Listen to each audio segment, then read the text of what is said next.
Hello students. Now today in this lecture we should study the objectives of bookkeeping and accountancy. In the subject bookkeeping and accountancy we have already studied the meaning and features of the bookkeeping, importance and utility of also bookkeeping, and now what are the objectives of bookkeeping and accountancy. म्हणजे बुककीपिंगची काय उद्दिष्ट आहेत, कशासाठी bookkeeping करायचं, अकाउंटन्सीची काय आवश्यकता आणि उद्दिष्ट, ऑब्जेक्टिव्ह आणि importance related concepts are there. म्हणजे ते उद्दिष्ट असल्यामुळं इम्पॉर्टन्स आहे किंवा महत्त्व असल्यामुळं books are kept. What are the objectives of bookkeeping and accountancy we should see here. First of all, here is a to maintain a complete, systematic and permanent record of all business transactions for future reference in a chronological order. आता इथं आपण त्याचा बुककीपिंगचा अर्थच पाहिला होता. Bookkeeping काय म्हटलं आपण, it is a systematic record. It is the art of recording, keeping a permanent record of the business transaction, and it is used for future reference. What are the transactions happen that are recorded in the books of accounts, and that entries or books or records are legal proof. It maintain complete record. It is legal proof. म्हणजे पुस्तकामध्ये नोंदी केल्यामुळं काय होत असतं, पूर्णपणे जे काही ट्रान्झॅक्शन झाले त्या ट्रान्झॅक्शनचं पूर्णपणे record, permanent record, to keep a permanent record. थोडक्यात bookkeeping is useful. What is the objective? To maintain a legal record, permanent record, return record for future reference. भविष्यासाठी कुठलाही निर्णय जर घ्यायचा झाला तर त्यासाठी आपल्याला या माहितीच्या आधारे काय करता येतं, किंवा एखादा डिस्प्यूट म्हणजे तंटा निर्माण झाला, तंटा निर्माण झाला, तर त्या ठिकाणी आपण काय करू शकतो, हे रेकॉर्ड दाखवू शकतो की हे ट्रान्झॅक्शन या तारखेला झालं होतं. For future reference in a chronological order, तारीखवार. कारण जसा ट्रान्झॅक्शन होईल तशीच आपण त्या वेगवेगळ्या प्रकारच्या पुस्तकामध्ये नोंदी करत असतो. तर हे सगळ्यात महत्त्वाचं आहे. काय? To maintain a complete and permanent record for future reference. ठीक आहे. Second objective, to know the profit or loss made by the business during the financial year. म्हणजे जे आर्थिक वर्ष संपलं त्या आर्थिक वर्षामध्ये त्या व्यवसायाला किती नफा झाला किंवा किती तोटा झाला, संपलेल्या आर्थिक वर्षामध्ये व्यवसायानं किती नफा किंवा किती तोटा त्यानं सोसला. To know profit or loss made by business during the financial year. हिशेब बुककीपिंग काय, बुककीपिंगमध्ये आपण हिशेब ठेवतो. हिशेब कशासाठी ठेवायचे असतात? व्यवसायाला त्या संपलेल्या आर्थिक वर्षामध्ये त्या पिरियडमध्ये नफा किती किंवा तोटा किती झाला हे आपणाला समजावं. टू नो किंवा to understand profit or loss. ठीक आहे. Then third, to know the total amount of capital invested into the business. व्यवसायाचं कॅपिटल किती आहे, व्यवसायानं त्या व्यावसायिकानं त्या व्यवसायामध्ये एकूण किती कॅपिटल गुंतवलेलं आहे, कॅपिटलचा बॅलन्स किती आहे, सुरुवातीला कॅपिटल किती होतं आणि वर्ष संपल्यानंतर त्या व्यवसायाचं कॅपिटल किती आहे हे आपल्याला समजण्यासाठी सुद्धा बुककीपिंगची आवश्यकता आहे. To know the total amount of capital invested into the business. प्रत्येक वर्षी, वर्ष सुरुवातीला आणि वर्ष शेवटी आपल्या व्यवसायाचं भांडवल किती आहे, भांडवल वाढत आहे का भांडवल कमी होत आहे हे पाहण्यासाठी सुद्धा आपल्याला बुककीपिंगची आवश्यकता आहे. नंतर चौथं उद्दिष्ट सांगता येतं, to know the financial position, that is the amount of assets and liabilities of business on a particular date. Financial position, आर्थिक परिस्थिती. व्यवसायाची आर्थिक परिस्थिती समजवण्यासाठी जे व्यवसायाच्या ॲसेट्स किती म्हणजे मालमत्ता किती आहेत आणि लायबिलिटी म्हणजे देयता किती आहे, व्यवसायाला येणं किती आहे, व्यवसायाचं देणं किती आहे, डेटस लेटर परत पुढे येणारच आहे. फायनान्शियल पोझिशन, आर्थिक स्थिती कशी आहे हे दर्शवण्यासाठी सुद्धा आपल्याला बुककीपिंग अकाउंटन्सीची आवश्यकता आहे. ते ऑब्जेक्टिव्ह पण आहे. टू नो व्यवसायाची आर्थिक स्थिती समजणे हे बुक किपिंगचं उद्दिष्ट. 5. To know the amount due to business from various debtors and know the amount due to creditors from the business. To know, to understand the amount due to business from various debtors. लोकांकडून किती पैसे येणं आहे, जे आपण वर्षभर समजा उदाहरण माल विकला अनेक लोकांना, त्या व्यक्तींकडून, त्या सगळ्या व्यक्तींकडून वर्षाशेवटी व्यवसायाला किती रक्कम येणं आहे आणि ज्यांच्याकडून आपण उदाहरणं खरेदी केली त्यांचं व्यवसायानं किती रक्कम देणं आहे. How much amount is receivable from our debtors and to know the how much amount is payable to our creditors. The debtors creditors या टर्म्स आपण पुढे येतील, त्याचा अर्थांतर बघूया. आता इथे काय तुम्हाला लगेच लिहायला लागणार नाही आहे, सगळं एवढं काय विचार जाणार नाही आहे. किंवा अकाउंटन्सीमध्ये तुम्हाला असं काय 5-5, 10-10 मार्काला असं थेअरी क्वेश्चन पण असणार नाही, परंतु हा नवीनच विषय असल्यामुळं त्याचे उद्दिष्ट काय हे थोडक्यात आपण माहिती पाहतो असूया. फीचर्स म्हणजे वैशिष्ट्य असतील, इम्पॉर्टन्स, युटिलिटी, ऑब्जेक्टिव्ज ही माहिती केवळ त्या विषयाचं इंट्रोडक्शन करण्यासाठी आपण करत आहोत. हे काय तुम्हाला इथं ताबडतोब विचार जाणार नाही परीक्षेमध्ये, ठीक आहे. फक्त माहितीसाठी आहे, फक्त वाचण्यासाठी आहे. ते काही महत्त्वाचे टर्म्स तुम्हाला तिथं समजायला पाहिजे, पण ते हळूहळू समजेल. कारण आता तुम्ही जस्ट आता ह्या विषयाबद्दल आता तुम्ही एंट्री केलेली आहे त्या विषयामध्ये. To know the amount due to business from debtors. व्यवसायाकडून व्यवसायाला अन्य डेटर्स डेटर्स म्हणजे कोण, ज्यांच्याकडून आपल्याला पैसे येणं आहे, ज्यांना आपण उदाहरण माल विकलं त्यांच्याकडून किती रक्कम येणं आहे. आणि to know the amount due to creditors from business. व्यवसायाला किती लोकांचं किती देणं आहे, ज्याच्याकडून उदाहरण माल खरेदी केला, ज्यांच्याकडून उदाहरण माल खरेदी केला त्यांना व्यवसायाचं किती देणं आहे हे आपणाला त्या ठिकाणी समजावं. यासाठी सुद्धा प्रत्येक व्यवहाराच्या नोंदी असणारं बुक किपिंग अँड अकाउंटन्सी आवश्यक आहे. का ते शोधण्यासाठी बुक किपिंगचं उद्दिष्ट आहे. ऑब्जेक्टिव्ह, उद्दिष्ट व्यवसायाचं लोकांकडून येणं समजावं आणि व्यवसायाचं लोकांना म्हणजे ज्यांच्याकडून माल खरेदी केला त्यांचं देणं समजावं. To know the amount due to creditors and to know the amount due to business from various debtors. ठीक आहे. Next, to know the progress of the business. व्यवसायाची प्रगती मोजणं, विकास होत आहे का. This is judged by comparing present financial position with that of the past few years.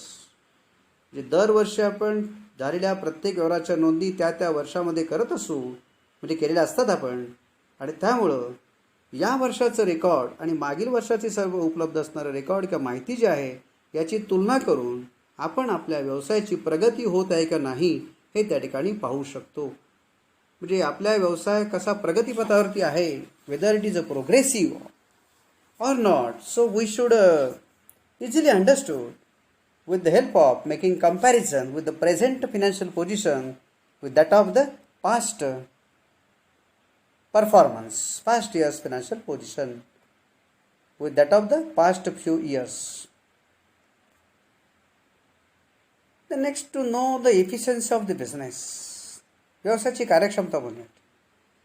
This is judged by comparing the financial position of our business with that of other concerns carrying on similar type of business. आपल्यासारखा व्यवसाय करणाऱ्या ज्या अन्य संस्था आहेत त्या अन्य व्यवसाय संस्थांचा एकूण परफॉर्मन्स आणि आपला परफॉर्मन्स यावरून आपल्या व्यवसायाची कार्यक्षमता आपण मोजू शकतो. म्हणजे आपल्यासारखाच व्यवसाय करणाऱ्या अन्य व्यवसाय संस्थांपेक्षा आपली व्यवसाय संस्था जर अधिक चांगल्या प्रकारे प्रगती करत असेल, त्याचा विकास झाला असेल का हे शोधणं, माहिती होणं, जज करणं. मग यावरून आपण काय करू शकतो, जर आपली व्यवसाय संस्था आपल्यासारख्याच व्यवसाय संस्थेपेक्षा चांगला व्यवसाय करत असेल तर आपण असं म्हणू शकतो की आपल्या व्यवसायामध्ये कार्यक्षमता आहे. To know the efficiency of the business by making comparison of the financial position of our business and with that of other concerns. Carrying on similar type of business. आपल्याला काय व्यवसाय करणाऱ्या अन्य संस्था आहेत, या व्यवसाय संस्थेशी आपल्या व्यवसायाच्या आर्थिक स्थितीशी तुलना केली, आपण तुलना करतो मग अशा म्हटलंच. आणि त्या तुलनेमधून म्हणजे प्रोग्रेस आणि कार्यक्षमता, लक्षात घ्या, एफिशियन्सी आणि प्रोग्रेस को रिलेटेड आहे. If there is efficiency there will be progress, and inefficiency असं प्रोग्रेस होणार नाही, डिक्लाइन होईल त्याच्यामध्ये. So to know the efficiency of the business, books are kept. Then to know the amount of various taxes payable to the government. Taxes payable. आपण जो व्यवसाय करतो, व्यवसायातून जे विविध प्रकार उत्पन्न मिळतं, जे उत्पादन असेल तर उत्पादन घेतो असतो, विक्री असेल सेल्स आहे. आता इथं सेल्स टॅक्स वगैरे तर नाही आहे, व्हॅट पण नाही, आता GST आपण म्हणत असतो, गुड्स अँड सर्व्हिस टॅक्स आहे.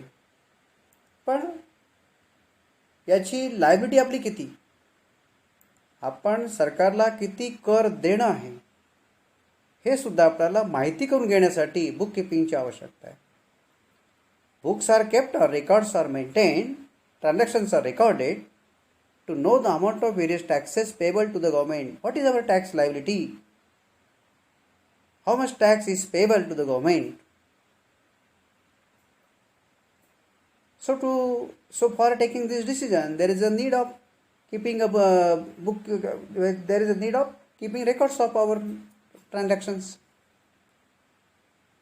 So this is also main objective of the bookkeeping, to know the amount of various taxes payable, tax liability to the government. Then to meet the legal requirement, कायदेशीर पूर्तता करण्यासाठी सुद्धा books ठेवावे लागत असतात. जे वेगवेगळ्या प्रकारच्या व्यवसायाला आवश्यक असणारे जे कायदे आहेत, व्यवसायासंबंधी जे कायदे आहेत, त्या कायद्यानं सुद्धा प्रत्येक व्यवसायानं विशेष प्रकारची पुस्तकं ठेवणं, books of accounts are kept, जे कायद्याची पूर्तता करण्यासाठी सुद्धा बुक किपिंगची आवश्यकता आहे किंवा ते बुक किपिंगचं उद्दिष्ट आहे. What is objective to meet the legal requirement. Then another objective is to prevent and minimize the accounting errors and frauds. Importance पण होऊ शकतात शब्द. आता जर तुम्ही पाहिलं त्याच्यामध्ये importance and objectives, there are some common points. Prevent and minimize the accounting errors and frauds, this also importance is also there. म्हणजे by keeping the proper record, so book keeping controls over the all business transactions, and by making proper control, the errors and frauds can be minimized or prevent.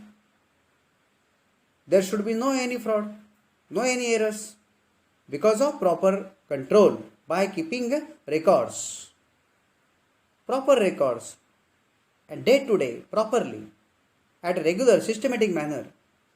Complete record.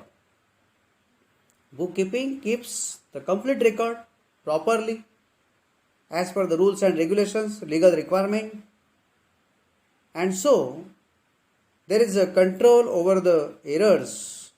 No errors can be made, or no anyone can make a fraud or misappropriation of funds should be eliminated.